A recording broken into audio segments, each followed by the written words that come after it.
One Kawan TV1. Assalamualaikum warahmatullahi wabarakatuh. Waalaikumsalam warahmatullahi Kami wabarakatuh. dari UI World akan tampil kembali pada kesempatan ini. Ya, sedikit berbincang-bincang tentang situasi dan kondisi Republik ini pada saat ini. Katanya Republik ini dalam keadaan tidak baik-baik saja. Tapi kita berharap dengan berkembangnya situasi dan kondisi yang ada sekarang ini, semoga dengan turunnya mahasiswa, dengan melawannya rakyat, semoga pemerintah terbuka apa yang mesti prioritas untuk melakukan perbaikan. Kebetulan di samping saya ada abang kita, Mas Hadi Mas Santoso. Nah, silakan Mas, mungkin kemarin ada bincang-bincang tentang APBN yang belum tuntas. Ya. Pada periode pertama kemarin, gimana ceritanya? Baiklah, Assalamualaikum warahmatullahi wabarakatuh. Waalaikumsalam warahmatullahi wabarakatuh. Mas Buyung. Jadi pertama-tama saya ingin memperkenalkanlah kembali diri saya. Saya Santoso Joyokusumo. Nggak pakai Hadi. Joyo Hadi Kusumo bukan begitu. Joyokusumo saja. Pembicaraan kita sekarang ini akan menyambung pembicaraan kita minggu lalu, yaitu mengenai APBN dan mengenai dukungan kami kepada pemerintahan Bapak Prabowo Subianto, karena beliau adalah presiden terpilih. Sebagian besar rakyat Indonesia memilih beliau, maka jadilah beliau presiden. Tentu kami tidak memikirkan yang lain kecuali hanya mendukung beliau dan pemerintahnya. Pembicaraan kita kemarin itu adalah mengenai APBN. Ada 3 hal mengenai APBN yang ingin kami sampaikan, seperti yang kemarin yang disampaikan kemarin. Pertama, bahwa Pak Prabowo dan kabinetnya sekarang ini menjalankan APBN yang dibuat oleh kabinet Pak Jokowi. Ya, dari pemerintahannya Pak Jokowi APBN-nya diteruskan yang di tahun 2025. Nah, di sini yang kemarin kita bicarakan itu adalah mencoba menilai APBN dari tahun 2021 sampai dengan tahun 2024 secara umum. Ya, 2024 pun hanya sampai kuartal ketiga. Oke. Ada beberapa hal yang kemarin itu kita telah ambil kesimpulan. Kesimpulan pertama, tadi ya, kabinet yang dikerjakan oleh Pak Prabowo dan kabinetnya itu adalah buatan kabinet dan pemerintah yang lalu, yaitu Pak Jokowi. Yang pertama. Yang kedua, dapat kita simpulkan bahwa kabinet APBN 2021 sampai dengan APBN tahun 2024 itu adalah dalam keadaan baik-baik saja. Ya. Baik-baik saja dalam arti pencapaian rencana itu mendekati 100%. Baik tahun 2021, 2022, 2023 maupun 2024. Itu di bidang apa tuh? Nah, ukurannya apa tuh? Di dalam APBN kita melihat ada 2 komponen utamanya. Komponen utama yang pertama adalah penerimaan negara. Oke. Penerimaan negara itu terdiri dari 2 komponen lagi, yaitu penerimaan dari pajak dan penerimaan dari bukan pajak. Dua-duanya ini secara total menjadi penerimaan. Nah, inilah belanja yang direncanakan, dana yang direncanakan untuk dipakai membiayai belanja yaitu komponen yang kedua tadi, yaitu belanja negara. Belanja negara ada dua macam juga, yaitu belanja untuk pemerintah pusat dan belanja untuk pemerintah daerah. Nah, selisih keduanya disebut defisit apabila belanja lebih besar dari penerimaan. Apabila belanja lebih kecil dari penerimaan, maka disebut surplus. Ya, jadi kabar baiknya kan kemarin itu adalah bahwa rencana itu ternyata cukup bagus karena realisasinya hampir sesuai, mendekati 100%. Tolak ukurnya apa itu? Tolak ukurnya ya umpamanya direncanakan 10, realisasinya 10. Kalau direncanakan 11, realisasinya 11, lebih kurang. Jadi kalau umpamanya dia mencapai sesuai, Itu di bidang apa aja tuh yang dia lakukan, dia dihitung? iya, dari segi penerimaan maupun dari segi belanja itu sudah memang mendekati 100% pencapaiannya. Sehingga kita bisa mengatakan itu baik. Tapi kemarin itu ada hal yang kita anggap kurang baik-baik saja. Ya. Yang kurang baik-baik saja dari anggaran mulai dari tahun 2021 sampai tahun 2024 itu ternyata memang sudah direncanakan adanya defisit di setiap tahunnya. Itu rencana. Direncanakan sudah ada defisit. Ya, nah itu Pak Buyung, defisit itu bahkan sudah direncanakan. Ini kuncinya di sini nih. Kenapa direncanakan? Nah itu dia, direncanakan karena penerimaan itu tidak mampu menutup belanja. Jadi sebagai kita umpamanya rumah tangga, gaji saya itu 15 hari udah habis. 15.000, betul. Ternyata rencana belanja, baru rencana nih, belum realisasi. Baru rencana belanja sudah di atas itu. Sehingga belum apa-apa kita sudah berhitung defisit. Nah ini yang menjadi persoalan. Saya akan lalu apa untuk memperbaiki hal seperti ini? Kan tadi ada dua komponen, antara komponen penerimaan dan komponen belanja. Ya, kalau kita ingin tidak defisit, kita harus misalnya menaikkan penerimaan supaya dia menjadi lebih besar dari belanja.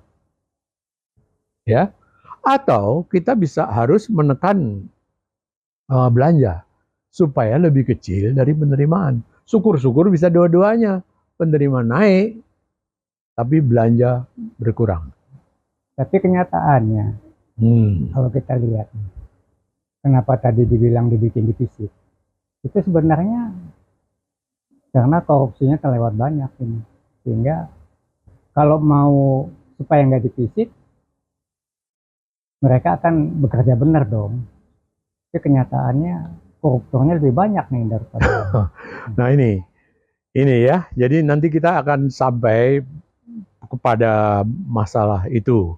Tapi sementara ini kita hanya akan membicarakan apa-apa yang terjadi di pemerintahan Pak Prabowo ini, ya.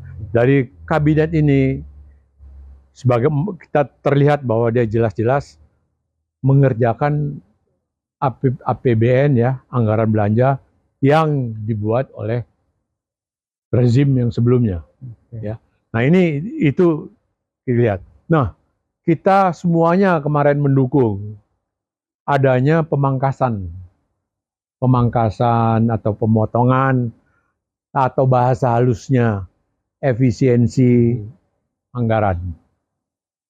Rencananya akan dipotong sekitar 300 triliun.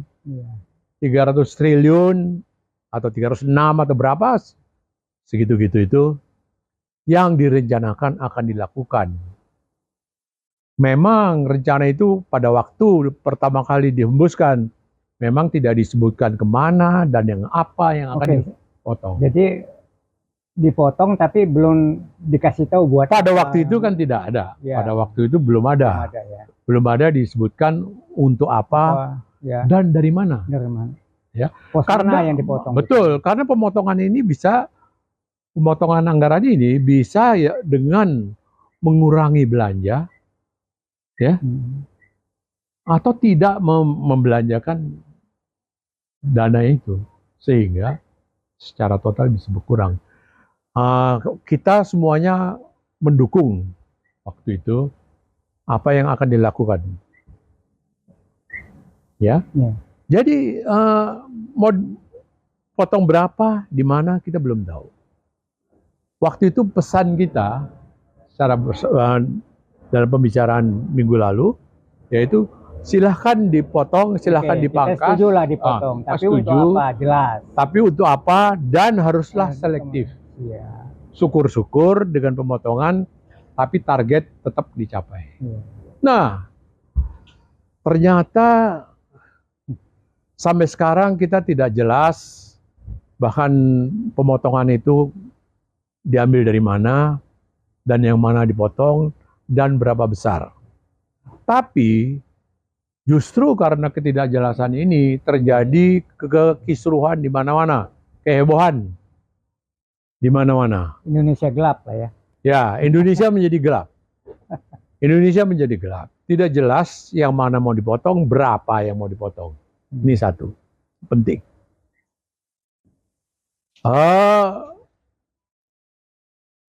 Ya, kita sudah melihat adanya yang pegawai yang diberhentikan, ini dan itu, ini dan itu.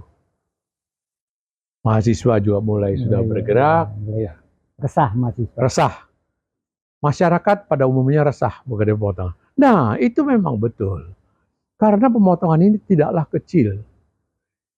306 triliun itu sekitar 10% dari penerimaan, dari anggaran penerimaan. Sehingga tidak kecil. Yang mana, apakah tidak mempengaruhi target? Kita juga sekarang ini bingung. Oke. Nah, sekarang itu belum selesai. Muncul cerita baru. Waduh, apa nih cerita? Muncul cerita baru.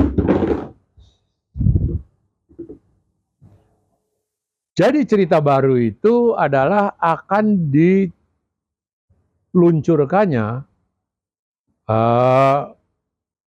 pengelola investasi skala besar. Ya. Ceritanya ingin meniru Temasek di Singapura. Nah, ini yang menimbulkan pertanyaan bagi kami-kami semua. Sekarang penerimaan kita itu saja sudah kecil. Kenapa saya bilang kecil? Maksud saya, anggaran penerimaan itu sudah kecil. Kenapa kecil? Karena anggaran penerimaan itu jelas-jelas tidak mampu menutupi anggaran belanja. Sehingga terjadi defisit. Itu mau dikelola, dikeluarkan. Nah, sebagian yang akan dikeluarkan itu adalah dari, terutama saudara-saudara, bapak-bapak, ibu-ibu, terutama adalah dari penerimaan bukan pajak. Ya. Jadi dari perusahaan-perusahaan negara, dari BUMN, dari pertambangan milik negara, dari jasa, dari pembuatan SIM, pembuatan KTP, dan lain sebagainya, itu akan dikelola oleh badan ini. Ya.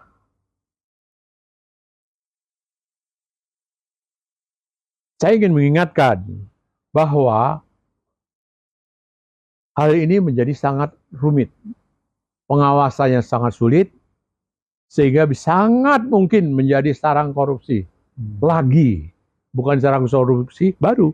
Sarang korupsi lagi dari yang sudah ada. yang ada belum kita selesaikan. Kita belum sampai tadi, kita bagaimana tadi ditanyakan bahwa kenapa kok penerimaannya kok cuma segitu gitu. Supaya Anda ketahui bahwa dari penjualan, ini kita lihat dari BUMN aja yang jelas-jelas angkanya ada, yaitu dari penghasilan penjualan BUMN itu sekitar 2.500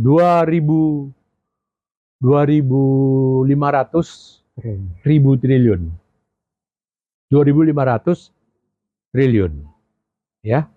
Dari angka itu saja yang menjadi keuntungan itu hanya sekitar 200-an triliun. Jadi hanya berapa persen keuntungannya. Dari keuntungan itu hanya 80 sampai 90 triliun yang akan menjadi dividen untuk negara. Begitu kecil. Apabila padahal itu dikelola oleh masing-masing perusahaan. BUMN. Ini BUMN banyak yang rugi kan? Ya, jadi saya hanya melihat kepada 8 BUMN dalam kita bicara ini. 8 BUMN ini penghasilannya 1 tahun mencapai, bukan penghasilannya, ya keuntungannya. 1 tahun itu yang akan dibagikan itu sekitar 80 triliun. Tapi dari total BUMN sekarang ini udah gak karuan angkanya. Ada yang bilang 160, ada yang bilang 140, yang katanya akan dipotong menjadi 30. Itu total penghasilannya sekitar 80 lebih aja. Jadi yang lain-lainnya itu nothing. Kalau di dalam teori Pareto, itu kita hanya bicara important few, hanya beberapa aja yang penting, yang sisanya itu boleh dibilang gitu. Makanya ada niat untuk memperkecil jumlah, jadi merampingkan dalam arti merger mungkin dan lain sebagainya. Ini memang sangat baik. Tapi ini belum terjadi. Nah, saudara-saudara, ini dana dari ini semua, bahkan aset dari BUMN ini yang asetnya tuh, waduh, 10.000 triliun juga ada aset BUMN. Katanya akan dikelola oleh badan investasi ini. Telah terjadi kegagalan yang besar di Malaysia. Di Malaysia ada badan investasi seperti ini yang dibuat tahun 2009 oleh Perdana Menteri Najib Razak. Ya. Itu menjadikan pada tahun 2015 menjadi masalah bagi Bapak Perdana Menteri. Karena beliau diberhentikan karena masalah korupsi dari hal ini. Jadi karena pengawasan, jangan kita bandingkan diri kita dengan Temasek ya. Mohon maaf, di Gapura mungkin pengawasan lebih keras, lebih kuat. Malaysia mungkin nggak jauh lah beda sama kita. Saya kira kita sambung lagi nanti, Bang. Baik. Bincang-bincang kita. Ya. Teman-teman udah kasih kode terus. Oke. Ya. Ya. Mungkin nanti kita bisa lebih. Saya simpulkan sedikit ya. Ya, silakan. Jadi saya simpulkan pembicaraan kita hari ini bahwa kita tetap mendukung kabinet Pak Prabowo. Pak Prabowo sebagai presiden terpilih, sebagai pemerintah yang mewakili rakyat. Ya, yang kita dukung tentu dengan segala ketentuan yang benar. Segala kita ingin mengingatkan bahwa pertama tadi kita ulangi kembali bahwa pemotongan anggaran itu marilah selektif. Yang kedua yang ingin kami sarankan atau usulkan, hati-hatilah di dalam memutuskan membentuk badan investasi yang baru ini. Karena risikonya sangatlah tidak kecil bagi anggaran belanja negara kita. yang tercinta ini. Terima Oke. kasih. Ya. Makasih Bang Terima kasih. atas bincang-bincangnya. Demikian tadi apa yang bisa kami sampaikan. Semoga bermanfaat.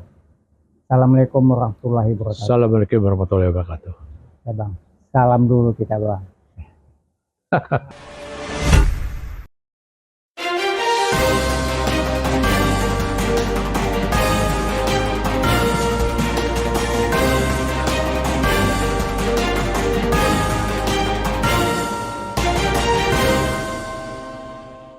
One Kawan TV 1.